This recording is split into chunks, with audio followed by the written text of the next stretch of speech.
Welcome to Victorian Plumbing, where today we're going to show you how you can change a shower head just like the one that you see here. Now this video is to be used as a guide only, and we always advise that you seek professional help. But with that in mind, let's make a start, and the first thing we need to do is remove the old shower head. But before we do that, make sure we turn off the shower. Now we know that there's no water going to come out, we can just unscrew the shower head. These shouldn't be very tight, and you should be able to just unscrew the fitting that connects the shower head to the arm.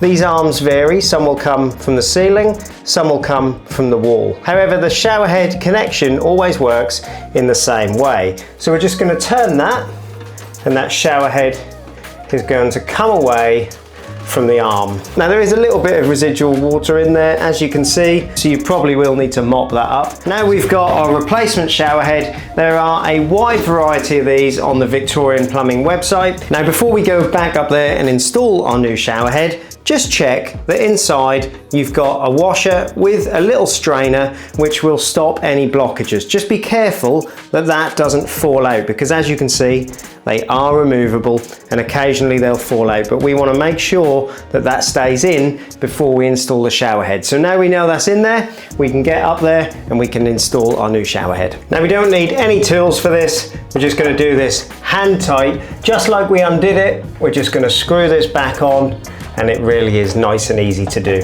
Support the arm as you turn it, and once you feel resistance, that will be nipped onto that washer and we won't need to turn it any further. We'll just do that hand tight, no tools needed, and there we go. Now that's installed nice and easy, but there's another type of common shower head, and that is the hose type, where you'll have a hose connecting to a shower head. Now these are nice and simple as well. You just unscrew the hose. There's going to be some residual water in there as you do it, but these won't be very tight. You just unscrew it, and again you'll find that you'll have a little washer. Check the condition of the washer inside the hose, because if it's damaged you'll need to replace it, and then all you need to do is screw a replacement shower head back onto that hose. And now all we need to do is test the shower head regardless of what type it is. Just check for any leaks. Let's give this one a test.